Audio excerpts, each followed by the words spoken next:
ನಮಸ್ತೆ ಗೆಳೆಯರೆ. ಕಟಕ್ನಲ್ಲಿ ನಡೆದ ಎರಡನೇ ಓಡಿನಲ್ಲಿ ಇಂಗ್ಲೆಂಡ್ ವಿರುದ್ಧ ಟೀಂ ಇಂಡಿಯಾ ಗೆದ್ದು ಬಿಗಿದೆ. ಈ ಮೂಲಕ ಟಿ20 ಸೀರೀಸ್ ಗೆಲುವಿನ ಬೆನ್ನಲ್ಲೇ ಓಡಿ ಸೀರೀಸ್ನಲ್ಲೂ ಭಾರತ ಗೆಲುವು ಸಾಧಿಸಿದೆ. 305 ರನ್ಗಳ ಬಿಗ್ ಟಾರ್ಗೆಟ್ ಬೆನ್ನತ್ತಿದ್ದ ಟೀಂ ಇಂಡಿಯಾಗೆ ಬೊಂಬಾಟ್ ಓಪನಿಂಗ್ ದೊರೆಯಿತು. ಕ್ಯಾಪ್ಟನ್ ರೋಹಿತ್ ಶರ್ಮಾ ಮತ್ತು ವೈಸ್ ಕ್ಯಾಪ್ಟನ್ ಶುಭ್ಮನ್ ಗಿಲ್ 136 ರನ್ಗಳ ಜೊತೆ ಆಟ ಆಡಿದರು. ಕ್ರೀಸ್ನಲ್ಲಿ ನೆಲಕಚ್ಚಿ ನಿಂತು ಆಡಿದ ಗಿಲ್ ಅರ್ಧಶತಕ ಸಿಡಿಸಿದರು. ತಾನು ಆಡಿದ 52 ಬಾಲ್ನಲ್ಲಿ ಒಂದು ಸಿಕ್ಸರ್ ಮತ್ತು 9 ಫೋರ್ಗಳನ್ನು ಚೆಚ್ಚಿ 60 ರನ್ ಬಾರಿಸಿ ಔಟ್ ಆದರು. ಈ ಮ್ಯಾಚ್ನಲ್ಲಿ ಕ್ಯಾಪ್ಟನ್ ರೋಹಿತ್ ಶರ್ಮಾ ಭರ್ಜರಿ ಬ್ಯಾಟಿಂಗ್ ಮಾಡಿದರು. ರೋಹಿತ್ ಇಂಗ್ಲೆಂಡ್ ಬೌಲರ್ಗಳಿಗೆ ತಮ್ಮ ಇನ್ನಿಂಗ್ಸ್ ಪೂರ ಕಾಟ ಕೊಟ್ಟರು.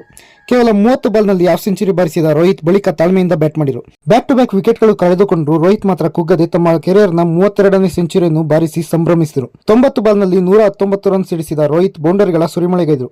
7 ಭರ್ಜರಿ ಸಿಕ್ಸರ್ ಸಿಡಿಸಿದರು. ಹಾಗೆಯೇ 12 ಫೋರ್ಗಳನ್ನು ಕೂಡ ಬಾರಿಸಿದರು. ಈ ಮೂಲಕ ತಮ್ಮ ಫಾರ್ಮ್ ಬಗ್ಗೆ ಟೀಕಿಸಿದವರಿಗೆ ಖಡಕ್ ಉತ್ತರ ನೀಡಿದರು. ಇನ್ನು ವಿರಾಟ್ ಕೇವಲ 5 ರನ್ಗಳಿಗೆ ಔಟ್ ಆದರು. ಶ್ರೇಯಸ್ ಅಯ್ಯರ್ 44 ರನ್ ಬಾರಿಸಿ ರನ್ಔಟ್ ಆದರು. ರಾಹುಲ್ ಮತ್ತು ಹಾರ್ದಿಕ್ ಪಾಂಡ್ಯ ಇಬ್ಬರು ತಲಾ 10 ರನ್ ಗಳಿಸಿ ಔಟ್ ಆದರು. ಅಕ್ಷರ್ ಪಟೇಲ್, ಅಜಯ್ 41 ರನ್ ಬಾರಿಸಿದರು.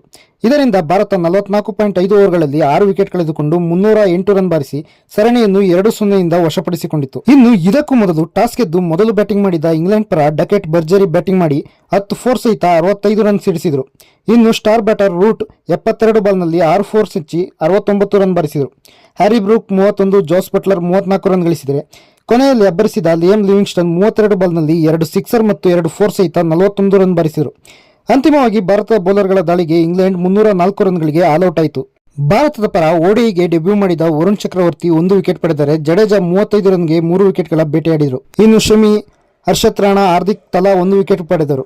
3 ಪಂದ್ಯಗಳ ಸರಣಿಯನ್ನು ಭಾರತ ಈ ಗೆಲುವಿನೊಂದಿಗೆ ತನ್ನ ವಶಕ್ಕೆ ಪಡೆಯಿತು. ಇನ್ನು ಭರ್ಜರಿ ಸೆಂಚುರಿ ಬಾರಿಸಿದ captain Rohit Sharma player of the match ಆದರು.